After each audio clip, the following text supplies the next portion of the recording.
స్వాతంత్రోద్యమ సమయంలో ఎంతోమంది ప్రాణాలు అర్పించారు దేశం కోసం. ప్రాణాలు అర్పించడమే కాదు, ప్రాణాలు తీసిన మనుషులు కూడా మన బెజవాడ నుంచే ఉన్నారు. ఎంతోమంది బ్రిటిషర్స్ ప్రాణాలు తీయడమే కాదు, దేశవ్యాప్తంగా ఉన్న బ్రిటిషర్స్ ప్రాణాలు పోవడానికి కూడా ఆవిడ సహకరించారు. మహిళగా కూడా ఆవిడ పిలుస్తారు. ఆవిడ పేరే రాంపిళ్ళ నరసాయమ్మ. విజయవాడ నుంచి భారతదేశం మొత్తం కూడా బాంబులు సప్లై చేసి బ్రిటిషర్స్కి గడగడలాడించిన ఈ ఫ్యామిలీ గురించి తప్పకుండా ఈ స్టోరీలో మీరు తెలుసుకోండి. స్వాతంత్రోద్యమ సమయంలో ఎంతోమంది ప్రాణాలు అర్పించారు దేశం కోసం. ప్రాణాలు అర్పించడమే కాదు, ప్రాణాలు తీసిన మనుషులు కూడా మన బెజవాడ నుంచే ఉన్నారు. బ్రిటిషర్స్కి వందల మంది ప్రాణాలు తీసిన విజయవాడలో అనేక మంది ప్రముఖుల్లో ఏమాత్రం కూడా ఇప్పటికీ కూడా తెలియని ఒక మహిళ ఉన్నారు. ఆ మహిళ ఎంతోమంది బ్రిటిషర్స్ ప్రాణాలు తీయడమే కాదు, దేశవ్యాప్తంగా ఉన్న బ్రిటిషర్స్ ప్రాణాలు పోవడానికి కూడా ఆవిడ సహకరించారు. ఆవిడ్ని బెజవాడ మహిళ భగత్ సింగ్గా పిలుస్తారు. అలాగే ఒక్క మహిళగా కూడా ఆవిడని పిలుస్తారు. ఆవిడ పేరే రాంపిళ్ళ నరసాయమ్మ. ఆవిడ గురించి స్టోరీ చెప్తాను. మహిళలందరూ కూడా చాలా గర్వంగా స్వాతంత్రోద్యమంలో మహిళల పాత్ర ఎలా ఉంటుందనేది ఈ స్టోరీ చూసే మీకు అర్థమైపోతుంది. స్టోరీ చెప్పే ముందు, స్టోరీలోకి వెళ్లే ముందు చిన్న ఎగ్జాంపుల్ చూపిస్తాను. బందర్ లాకుల దగ్గర ఉన్నాను. అప్పట్లో బ్రిటిషర్స్కి వెళ్ళడానికి బందర్ లాకులే ప్రధానంగా మార్గంగా ఉండేది. పడవలో బ్రిటిషర్స్ వెళ్తూ ఉండేవాళ్ళు. అటువంటి బ్రిటిషర్స్ మీద ఆవిడ టిఫిన్ బాక్స్, అప్పట్లో ఏవైతే ఈ ఇత్తడికి సంబంధించిన టిఫిన్ బాక్సులు ఉంటాయో ఆ టిఫిన్ బాక్సుల్లో బాంబు తయారు చేసి ఇదే బందర్ లాకుల దగ్గర విసిరేసి బ్రిటిష్ సైనికుల్ని ఇద్దరిని చంపింది. సో ఇది జస్ట్ ఎగ్జాంపుల్ మాత్రమే. ఆవిడ పోరాట పటిమకి ఇది కేవలం ఒక జస్ట్ ఎగ్జాంపుల్ మాత్రమే. ఆవిడని ఆపుతున్న సమయంలో ఆవిడ చేతిలో ఉన్న బాంబును విసిరింది, ధైర్యంగా ఇక్కడి నుంచి వెళ్ళిపోయింది. సో అసలు విజయవాడలో ఆమె మొత్తం ఎంటైర్ టీం ఎక్కడ బాంబులు తయారు చేసేవారు, ఎక్కడెక్కడికి సప్లై చేసేవారు, ఆవిడ ఎంతమంది బ్రిటిషర్స్ని మట్టుబెట్టింది.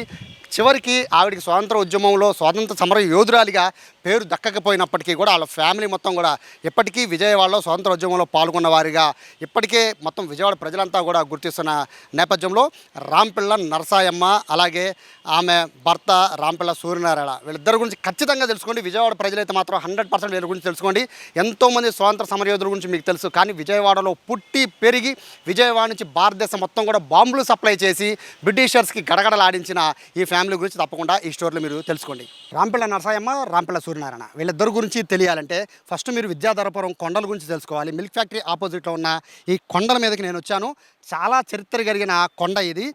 స్వాతంత్ర సమర యోధులందరికీ కూడా బాంబుల సప్లై, నాటు తుపాకుల సప్లై చేసింది ఇదే ప్రాంతం నుంచి. ఒక విధంగా చెప్పాలంటే బాంబుల సప్లై జరిగింది కూడా, తయారీ జరిగింది కూడా ఇదే ప్రాంతం నుంచి. మీరు చూసిన ఈ గొట్టలన్నీ కూడా 1940 సంవత్సరం నుంచి 1947 స్వాతంత్రం వచ్చిన తర్వాత కూడా ఇక్కడ బాంబుల తయారీ అనేది బాగా జరిగేది. బ్రిటిషర్స్ కళ్ళు గప్పి దాదాపుగా 60 మంది పైకి వచ్చి బాంబులు తయారీ చేసేవారు. బ్రిటిషర్స్ కళ్ళు కప్పి అంటే గుర్రపు స్వారీ కోసం వేరే రూట్ ఉండేది. ఆ రూట్లోంచి గుర్రాలు పైకెక్కి మళ్ళీ ఇటు నుంచి ఫ్రంట్ నుంచి ఇంకో పెద్ద దారి ఉంది. అట్లా గుర్రాల స్వారీ కోసం వచ్చేవాళ్ళమని చెప్పి చాలామంది బ్రిటిషర్స్కి అనుమానం రాకుండా బ్రిటిషర్స్ వస్తున్నారు అంటే సైగల ద్వారా, సౌండ్ల ద్వారా పైకి సమాచారం అందించి ఈ గుట్టలు ఏవైతే మనకు కనబడుతున్నాయో గుట్టల లోపల చిన్న చిన్న సొరంగాల్లో తవ్వి మొత్తం బాంబులన్నింటినీ కూడా వాటిలో దాచిపెట్టేవాళ్ళు, ఎవరికి అనుమానం రాకుండా. 10 ఏళ్ల పాటు అనుమానం రాకుండా దాచారంటే అర్థం చేసుకోవచ్చు ఎంత కష్టపడి దేశం కోసం వాళ్ళు ఎంత ప్రాణానికి తెగించి ఇక్కడ పనిచేసేవాళ్ళు.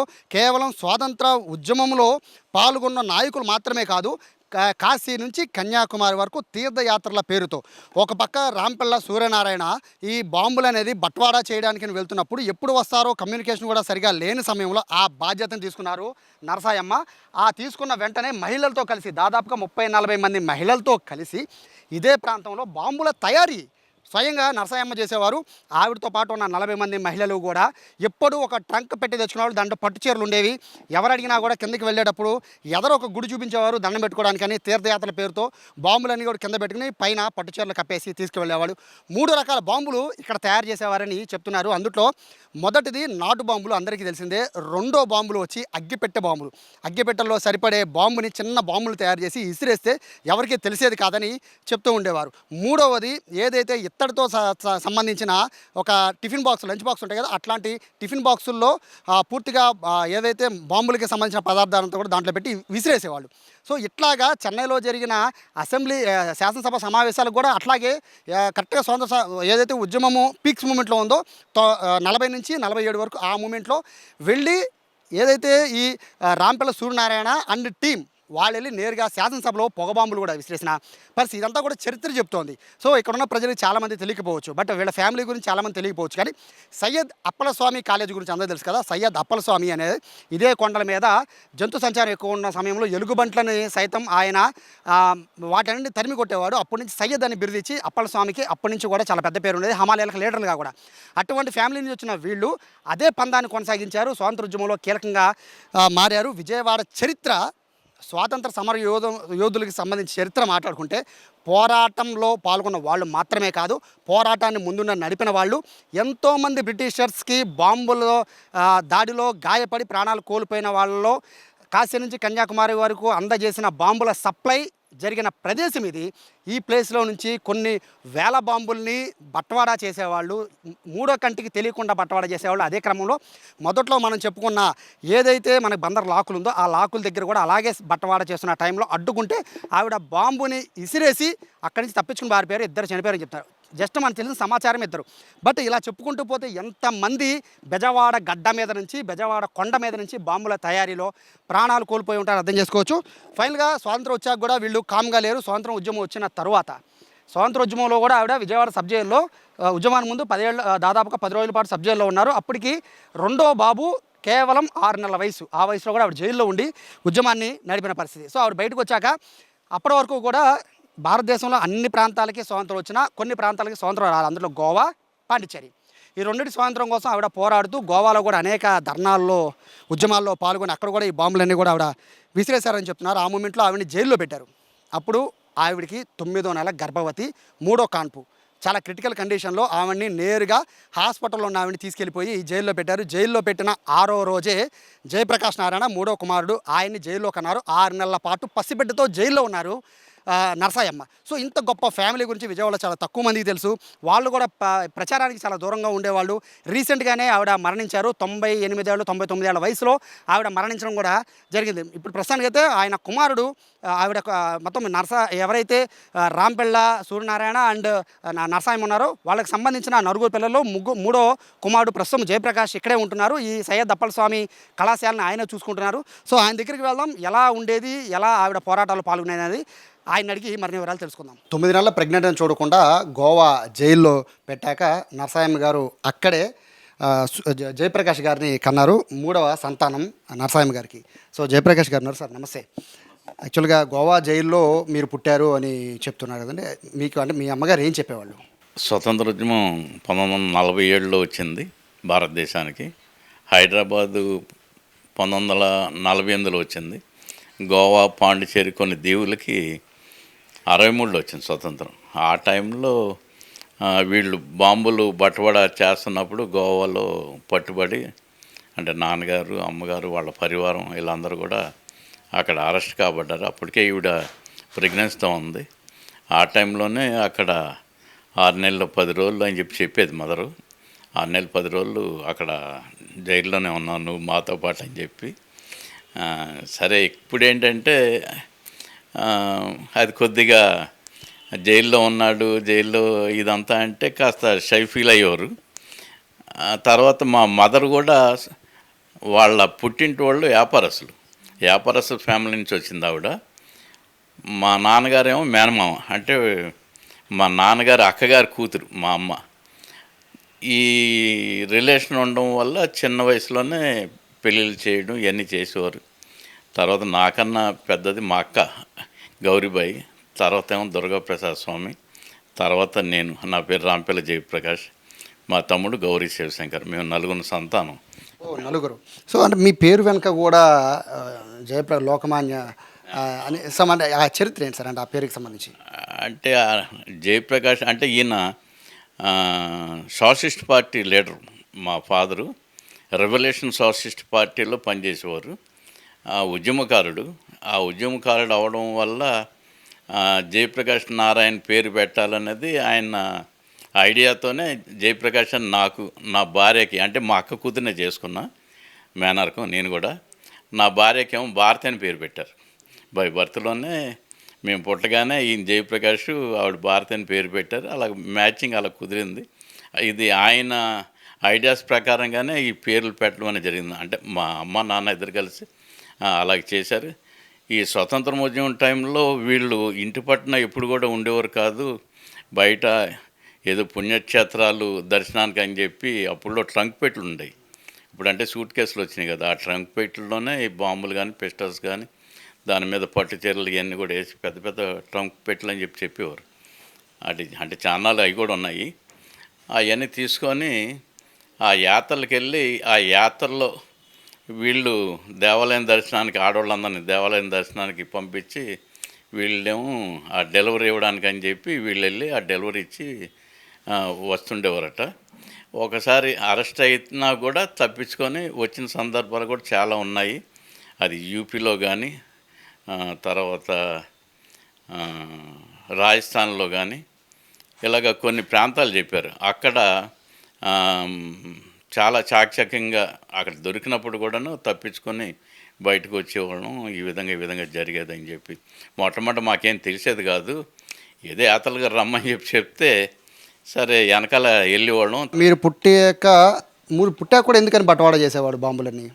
నేను పుట్టిన తర్వాత ఏం జరగలేదు. మీరు పుట్టక ముందు ఇవన్నీ పుట్టముందు సంబంధించిన విషయాలే. కానీ గోవా ఉద్యమం టైంలో కూడా అంతే రెబల్గా ఉండేవాళ్ళు అని అంతవరకే. గోవా ఉద్యమం టైంలో కూడా అంతవరకే తప్ప ఇంకా అక్కడి నుంచి వీళ్ళు ఏం చేశారంటే ట్రేడ్ యూనియన్లకు మారారు. కార్మిక రంగంలో అంటే అధికారం కోసం కాకుండా లేనోళ్ళకి ఏదన్నా మనం సాయం చేయాలని చెప్పి ఉద్దేశం మీద చాలామందిని ప్రైవేట్గా పనిచేస్తున్న వాళ్ళు గవర్నమెంట్ ఎంప్లాయీస్గా తీసుకెళ్ళడం ఇటువంటి ఉద్యమాల్లో పాల్గొన్నారు తప్ప వేరే అధికారాల కోసం ఎప్పుడు కూడా పాటుపడలేదు. మీ అమ్మగారి గురించి మీ తాతగారి గురించి చెప్పాల్సిన పని లేదండి.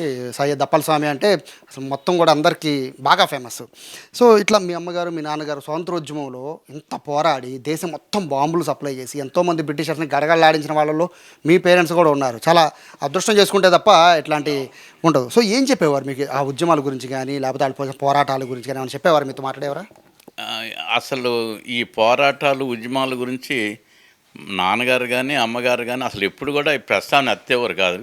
మా దగ్గర మాట్లాడేవారు కాదు. ఇంట్లో కూడా ఎప్పుడు కూడా ఇవి ప్రస్తావన రాలా. అయితే వాళ్ళకి సంబంధించి ఎవరైతే వాళ్ళ కొలీగ్స్ కానీ లేకపోతే వాళ్ళ శిష్యులు కానీ ఎవరన్నా కలిసినప్పుడు వాళ్ళని మాకు అటాచ్ చేసేవారు. ఆ అటాచ్ చేసేటప్పుడు ఏంటంటే ఆ సందర్భాల్లో మాకు ఏదైనా విషయం వచ్చినప్పుడు మీ నాన్నగారు ఇలా చేసేవారు ఇదని చెప్పేవారు. అంటే ఉదాహరణకి శంకర్ సత్యనారాయణ గారు జిల్లా పరిషత్ చైర్మన్ చేశాడు. ఆయన శంకర్ సత్యనారాయణ గారిని నన్ను కలిపారు. నన్ను కలిపితే ఏదో ఆ మాటలు ఈ మాటలు మాట్లాడుతున్నప్పుడు ఆయన ఒక మాట చెప్పాడు. నేతాజీ సుభాష్ చంద్రబోసు ఏలూరు మీటింగ్ అని చెప్పి బయలుదేరి వచ్చినప్పుడు ఇక్కడ విజయవాడ వరకు ఒక ఆయన ఎస్కాట్ వచ్చేవాడట. ఆయన అక్కడ దిగిపోగానే మళ్ళీ ఇంకో ఆయన్ని ఎస్కాట్గా పెట్టాలట. అది మా నాన్నగారు డ్యూటీ అట. అది వాళ్ళు చెప్పడమే తప్ప వీళ్ళ నోటంట ఏది కూడా అన్నీ రహస్యాలే. మా ఇంట్లో పాతది ఎనపెట్టి ఒకటి ఉండేది, ఇప్పుడు కూడా ఉంది. మీరంటే ప్రస్తుతం గాంధీ మార్గంలోకి వెళ్ళిపోయారు.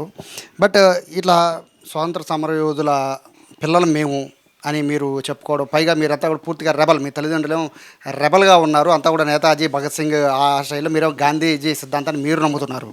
సో ఇట్లా ఎవరైనా ఏంటంటే ఇంకా అంత గుర్తింపు ఎందుకు రాలేదు? మీ తల్లిదండ్రులకి చాలా సేవ చేశారు కదా. సో దేశం మొత్తం బాంబులనే సప్లై చేసిన ఫ్యామిలీ, బ్రిటిషర్స్నే చాలామందిని గడగడలాడించిన ఫ్యామిలీ, ఎన్నో వందల సార్లు మీ ఇంటికి వచ్చి బ్రిటిషర్స్ తలుపులు కొట్టిన ఇటువంటి ఘటనలో ఎన్నో చూసిన మీ ఫ్యామిలీకి సో ఎందుకని ఇంకా అంత పెద్ద గుర్తింపు ఎందుకు రాలేదని మీరు అనుకుంటున్నారు? అంటే మా ఫాదర్ ఏం చెప్పేవాడంటే సర్వీస్ చేయాలనుకుంటే నాతో రా, వ్యాపారం చేయాలంటే నువ్వు వ్యాపారం చేసుకో.